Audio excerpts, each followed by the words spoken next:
God really is a good God. And if you're visiting with us here today, let me prepare. Our theme for the year, we're talking about what we need to do to invest ourselves. And in 7 years of me being here, I've never taught on the subject of money in the Bible. And that's what we're going to embark on today.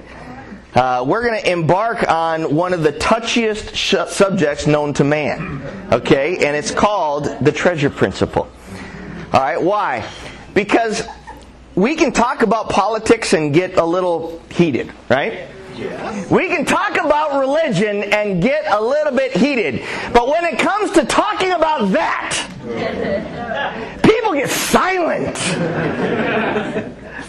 Because I'm not talking about, we can talk about government money, we can talk about how much people are taking our money, but when it comes about talking about your money,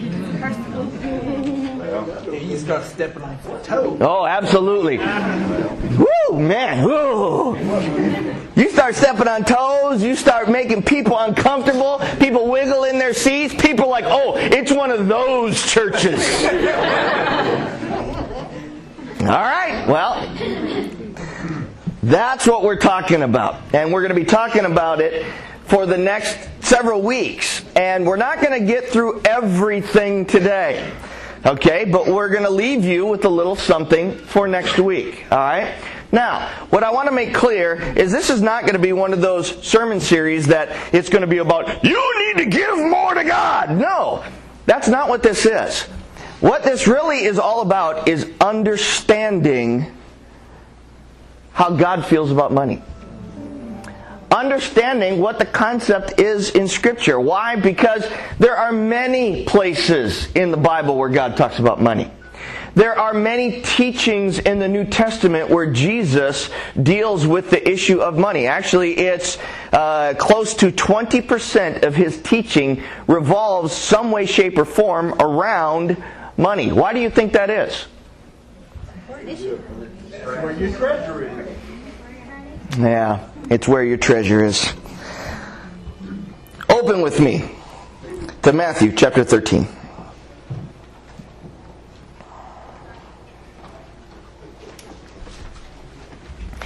Today we're going to look at a guy who actually had some good fortune with money.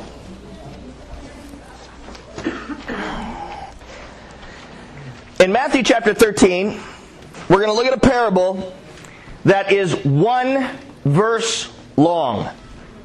And yet, it is a moving parable.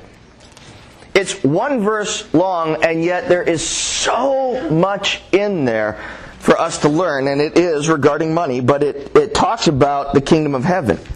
The premise of the scripture is the kingdom of heaven, verse 44. The kingdom of heaven is like treasure hidden in a field. When you think about treasure, what do you think about? Alright. So this is treasure hidden in a field. Why was it there? Who knows? But it was there. When a man found it, he hid it again, and then in his joy went and sold all he had and bought that field. Now, the premise of this is something that they would have understood. Why? Because like now, unless there is eminent domain, the roads are built around people's personal property, right? And so back then they would have, outside of the town, they would have farms. And so in order to get to town, many times you would have to walk. If the town was over there, you would have to walk way over here around this guy's farm and then go way back in if you wanted to take the road. Alright? Now, all carts and like armies and all that type of stuff, they followed the road. Why? Because it was easier for them. Nobody ever wanted to go in the fields because it was up and down. But personal travelers, that's what they would do. They would actually go, and if they knew the town was over there, it was an okay thing. It was a widely accepted thing that people, just personal travelers, were allowed to walk across the fields in order for them to get where they want to go. And nobody would ever say anything about that. Now, this guy who would be traveling would have a walking stick. Why would he have a walking stick? Support. Okay, support helps. Snakes, protection. That's right. Protection against animals. You know, you would have a stick to protect against animals or against other people. And so this guy's walking through the field, and he's just going along, and all of a sudden this is what he does.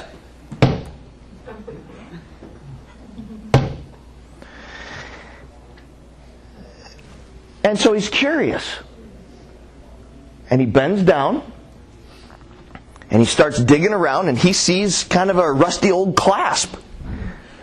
Now this really piques his interest. He's like, wow, here is something that doesn't belong. And so as he opens it up, he starts digging through it. What does he find? That. Yeah, this is what he finds.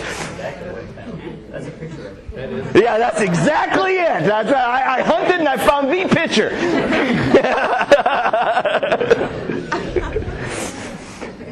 Now just imagine. This is what he finds in this field. And what does he do? He closes it and he looks around.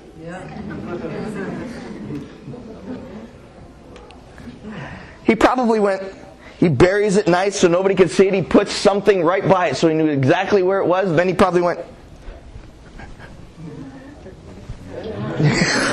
covered his tracks because he didn't want anybody knowing where this was leading. Can you imagine when he saw this? That's actually probably what it looked like.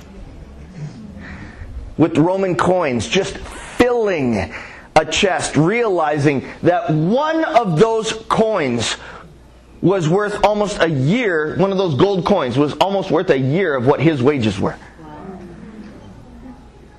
Realizing that all of the coins in there, he couldn't earn that in 1,000 lifetimes.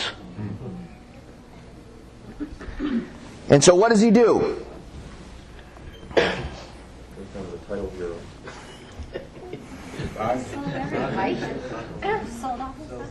Yeah, he goes home. What do you think he's thinking about on the way home?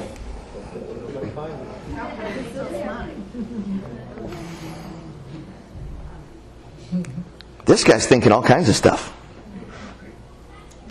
I think, guaranteed, one of the things he was thinking about is negotiating with that landowner. Because he doesn't want to just steal it. He's an honest man. He doesn't want to steal it, so he's like, all right, I got to negotiate with this landowner. Now, if I come across too eager, he's going to want to know why I want this land. If I lowball him too much, he's just going to laugh and dismiss me. So I've got to figure out how I'm going to do this. Now, how am I going to get the money to buy this land? You know, this is a good chunk of property, and I don't have all that.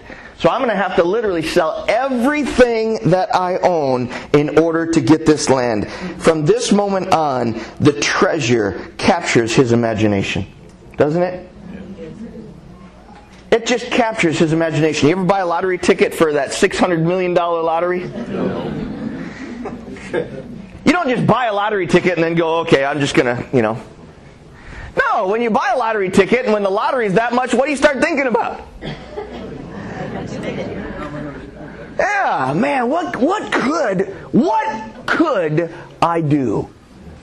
Don't you start thinking about that? What could I do? Well, I could do this, I could do that. I'd want to give this to them and this to them. And man, I've got it all down pat. All the people that I want to give money to, I've got it set. I'm going to put them on the actual lottery winnings so that they don't have to pay taxes twice. See, isn't that smart? But you start thinking about this stuff. It captures your mind. And for this guy, that treasure captured his mind. It became the defining point of his life. And now the Bible teaches us that treasure is what? It's the kingdom of God. Now, he's using money as an example of what things are worth. And he says this man sold everything that he had in order to gain something that was worth so much more. And that is the kingdom of God. But see, it's not just Jesus that teaches about money. Look with me in your Bibles. The book of Luke, chapter 3.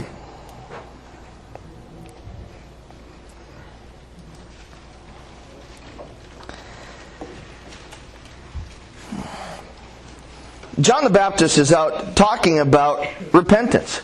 And he's baptizing a lot of people. And in verse 7, he says, "You brood of vipers." Now, when a preacher's up there and he calls you a brood of vipers, do you think he's appealing to your good nature? Do you think he's trying to win approval? Is this a popularity vote? No. He's up there preaching the truth. And he gets up and he says, "Man, you guys are a brood of vipers. Who warned you to flee from the coming wrath? Produce fruit in keeping with repentance. And do not begin again to say to yourselves, we have Abraham as our father. For I tell you that out of these stones Abraham can rise up, or God can rise up children for Abraham. The axe is already at the root of the trees. Every tree that does not produce good fruit will be cut down and thrown into the fire." Now look at the response that is given. Verse 10. "What should we do then?" the crowd asked. What did John say? "Anyone who has 2 shirts should share with the one who has none. Anyone who has food should do the same." Now, even the tax collectors came to be baptized. "Teacher," they asked, "what should we do?" Verse 13, what does it say? "Don't collect any more than you are required to," he told them. Verse 14, then some soldiers asked him, "And what should we do?" He replied, "Don't extort money and don't accuse people falsely. Be content with your pay." This is John the Baptist. And people are coming to him. He's not the Messiah. He's not the Christ, and he knew it. And yet people were coming to him wanting to know what they needed to do in order to repent. The crowd comes to him, and what does he say to the crowd? Share what you got with others. What does that have to do with? Our money, our possessions, right? The tax collectors come, and what does he tell them? Don't take more. That's right, don't overcharge. Has to do with what? Money. The soldiers, what should they do? Don't extort. What's the thing that captivates most people's heart? Yeah. See, this is something that needs to be dealt with. It's not just Jesus. And the funny thing is the crowd didn't say, "Well, hey, why are you talking about money so much?" What was the crowd's response? Verse 15. The people were waiting expectantly and were all wondering in their hearts if John might possibly be the Messiah. They weren't going, "Wow, why is he talking about money so much? He should stay out of my finances. This is none of his business." They didn't say any of that stuff. Why? Because I think they understood a fundamental truth. That our spirituality, our spiritual lives are linked with how we view and deal with money. I've been in the ministry a long time. Fact of the matter is, this has been true all of my ministry life. The way people deal with and view money is directly linked with how well they're doing spiritually. When somebody stops doing well spiritually, what's the first thing that goes? Yeah, they're giving. They don't want to give anymore. They don't want to give their tithe. They don't even want to give of themselves. Relationships start going, they just don't want to give. Churches, when you evaluate a church, it's one of the things that you look at. Like, oh my gosh, does that church give? If it's not a very giving church, it's easy to tell that there is something wrong. This has always been true. Our spirituality is directly linked with how we view and how we deal with money. But man, I tell you what, when you start examining the Scriptures, it's like a slap in the face. Because Jesus teaches us this all over the place. Look. There we go. Zacchaeus. You guys remember Zacchaeus, the little guy up in the tree? Couldn't see anything? Jesus said, "Come down out of that tree. Today I'm going to eat at your house." What did Zacchaeus say? He stood up and said, "Look, here now I give half of my possessions to the poor." Man, I'm just going to give half of everything I got. I'm just going to give it away. And if I have cheated anybody out of anything, guess what I'm going to do? I'm going to pay them back 4 times the amount. So he not only digs into half his fortune, he digs into the rest of it to pay back what he cheated. And what was Jesus' response to this? Salvation has come to this house. This man is the son of Abraham. You know, he understood something. That this guy didn't view money. He didn't value money. He valued the kingdom. Look at another one. This is immediately after 3,000 people were baptized at the first church service. The very first church, Christian church ever. What happens with them? Everyone was filled with awe. Many wonders and miraculous signs were done by the apostles. All the believers were together and had everything in common. Selling their possessions and goods, they gave to anyone as they had need. Every day they continued to meet together in the temple courts. They broke bread in their homes and ate together with glad and sincere hearts, praising God and enjoying the favor of all the people. And the Lord added to their number daily those who were being saved. What was their attitude toward their stuff, toward money? Now, do you think that when you get baptized, this is just automatically your attitude? Like, ooh, I want to follow Jesus.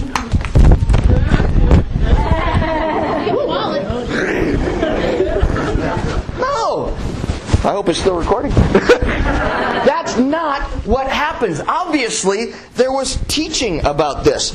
Obviously, there was other stuff that was being said. Obviously, they understood what Christ stood for. Amen? Amen. They gave up everything. That was a part of who they were. Now, does it say begrudgingly they gave up everything they had? And when they got together, they complained about what little was the... No! Man, it's like, you look at these people, they're like, man, they're jumping for joy. They're like, we don't want this stuff. It doesn't matter. This is not what matters. Acts 19, many of those who believed and now came openly confessed their evil deeds. A number who had practiced sorcery. I love that. Brought their scrolls together and burned them publicly. When they calculated the value of the scrolls, the total came to 50,000 drachmas. 50,000 drachmas. In our day, that would be millions of dollars. And they just burnt it. Why? Because they valued God's kingdom. Poor widow comes, puts in 2 very small copper coins. This is Jesus highlighting what's going on. Just before this, it talks about the wealthy going and giving out of their wealth. And you know how it is. Oh, I threw $1,000 in the pot today. Another guy, 1,000, man, I threw 5,000 in the pot today. Another guy comes along, 5,000? Man, what's wrong with you people? I put in 10,000 drachma in the pot today. Did Jesus go, wow, look at those guys? No, why? Because they had vast wealth to live on. Who did he highlight? This old woman, widow. She put in 2 very small copper coins, worth nothing, literally. Why did he highlight her? Because she gave everything she had. She valued God's kingdom. That's what he's highlighting. He's not highlighting the money. He's highlighting what she valued. That's what he's highlighting. Now, in stark contrast, there's a couple other stories in the Bible that Jesus uses money as an example. One was a rich guy, and he had a lot of stuff. And what he was doing one day, he kicked back on his recliner, watching TV. What is he doing? He was going, man, I got so much stuff. What do I need to do? Man, I need to build more barns to put more stuff in. How many of you are guilty of that? I am. I'm guilty of that. Oh my gosh, we need a bigger house. Why? This one's getting crowded. Why?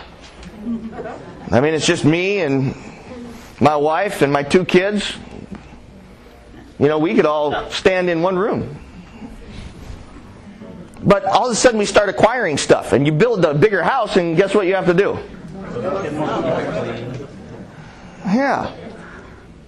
Honestly, guys, I had a conversation with my wife the other day. I was like, look, if this house doesn't change, I'm just going to take a match and light it in the bottom and woof. I'm so sick of the stuff. And I'm telling you honestly from the heart. It's not because I've been studying this stuff. You get to the point where you look at it and it's, ugh. I challenged my daughter. I said, look, get this room clean. That wasn't a challenge, it was a command. I was so proud of her. Outside of her room sits a pile about that high. I'm not kidding. I was beaming. I was like, come on. We don't need stuff. We don't need bigger barns. Why? Because when you get bigger barns, you know what happens? You guys, I've been a part of too many funerals. I have. And I've been a part of too many people's lives where after the funeral, you know what we're doing? We're at their house, and you know what we get? We don't get a U-Haul for their treasure. We get a dumpster.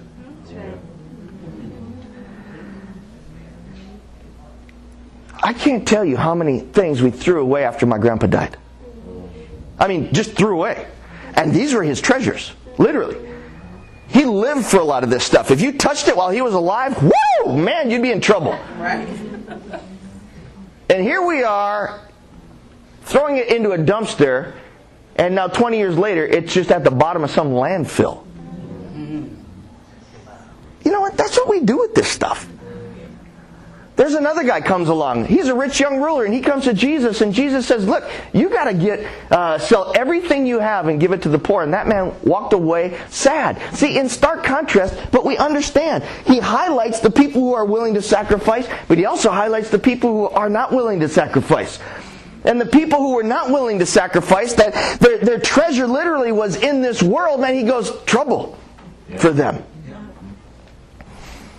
Trouble for them.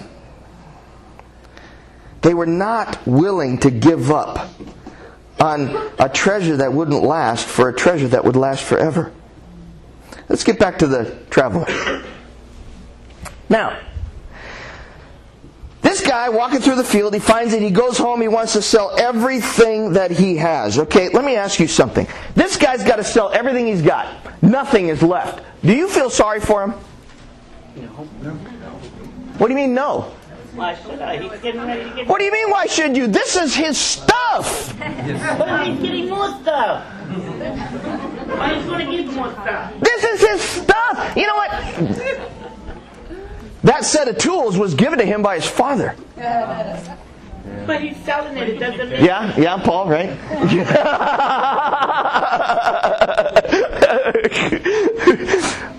I'm the same way. I've got some tools that have been in the family for a long time. Yeah, but he's selling it so that he can get... So it's not... Why don't you feel sorry for him? But he's getting rid of everything that he's got. Yeah, that's right. You know, but the thing is how many people were trying to talk him out of it? Because he didn't go home and say, man, I found a treasure in a field. You know what people would be doing? Oh, yeah, you need to go buy the field. No, they'd be going, oh, where? Let's say, I know you were going there yesterday. I'll see you later, you know. That's what people would be doing. They'd be out looking for the treasure. They wouldn't be around here. And so this guy, he's starting to sell off all his stuff. He's selling everything he's got. He's selling his tools. He's selling his clothes. He's selling the little house that he lives in. And he's doing everything to be able to gain money to buy that field. And yet we don't feel sorry for him. Why? Because we know what he's going to get. If we miss this one word, we miss the whole concept of this teaching. What word is that? I made it obvious.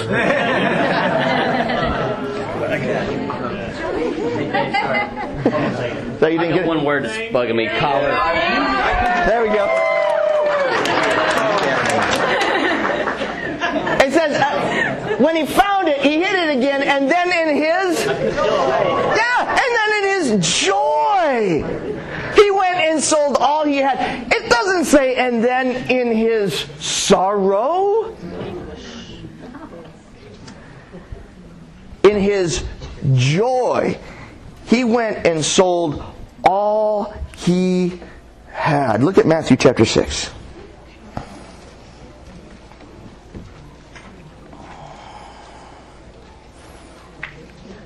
Jesus teaches this concept here in verse 19 as well.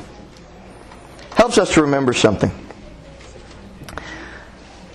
He says, "Do not store up for yourselves treasures on earth, where moth and rust destroy, and where thieves break in and steal. But store up for yourselves treasures in heaven, where moth and rust do not destroy, and where thieves do not break in and steal.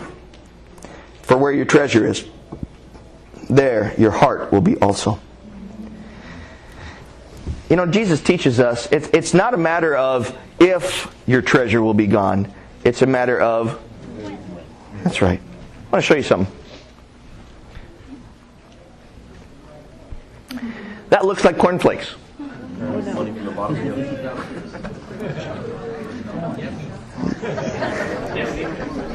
Doesn't it? I mean, that looks like cereal. Cookie Crisp. Something.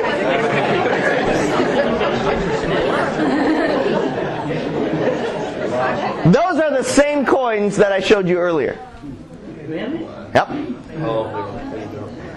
No, not literally the same, but these ones were never dug up right away and preserved. These ones were actually from the bottom of the ocean. They were found, this treasure was found, and look at it. It's dilapidated. Let me show you something else.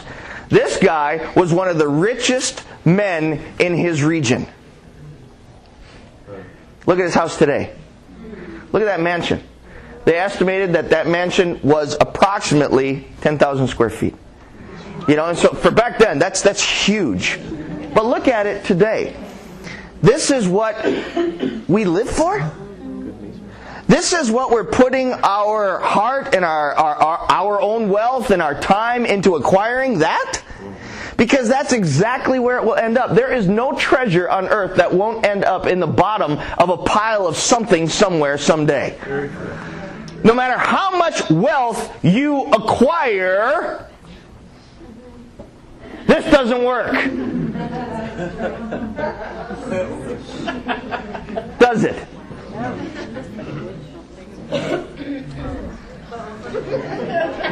One of the richest men that ever lived was named John D. Rockefeller. He literally was one of the richest men that ever lived. Just to be able to get to New York quicker, he bought land from up by where he lived all the way down to where New York City was and built a road and gave it to the people. That's how rich this guy was. Now they call it the Palisades Parkway. And it's like 30 miles long. This guy built that road, all the bridges, everything, and gave it to the people just so that he could drive quicker to New York. That's pretty amazing, isn't he? This guy was rich. A lot of people didn't have a clue how rich this guy was. And so when they died, they asked his accountant. They were like, I got to know, how much did he leave? And his accountant said, everything.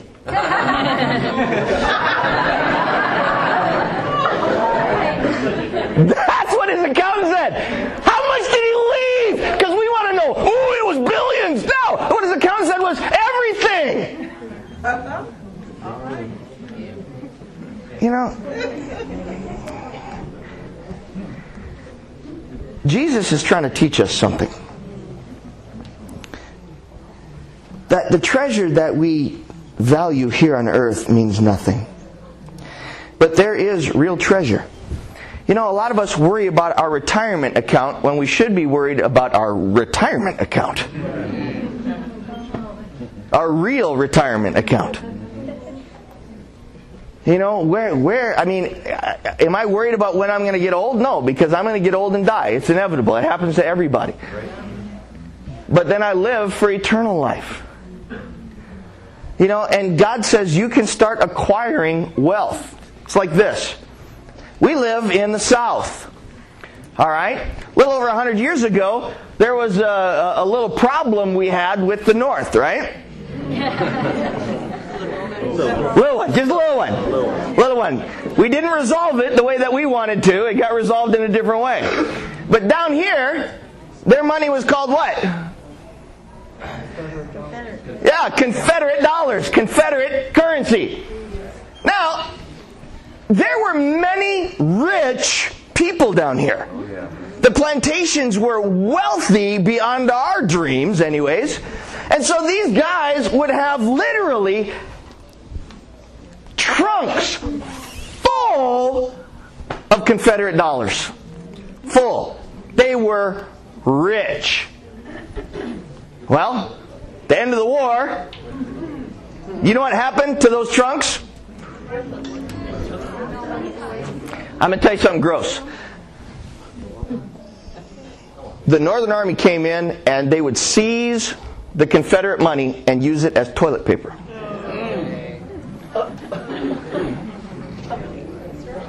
That's the truth. Isn't that wild? It became toilet paper. What was it worth? Nothing. Yeah, nothing. It was worth nothing. The only thing it was worth was paper. And what did they use paper for? Exactly. Jesus is trying to teach us the same principle. That look, the war is here. You got to understand something. You are either going to fight for the currency that's not going to last, or you are going to fight for the currency that's going to last a long time. You have a choice to make. Now he says we got to store up for ourselves treasures in heaven. I'm not going to get to that today. We're going to get to that later on. How do we do that? What does that actually mean? Storing up for ourselves treasures in heaven. How do we acquire this? And if you're sitting there thinking, "Oh, look, it was a lesson that Dave just wants us to sell everything, and we're going to end up on a mountain somewhere saying Jesus is coming back." No, that's not what this is. That's not what this is. This is about what we truly value. And Jesus teaches us that it's not about valuing this world. It's not about valuing our possessions. It's not about valuing our money. So next week, this is what we're going to begin with. The joy of being a good manager. And we're going to learn next week that when you think you own something, you are sadly mistaken. Amen.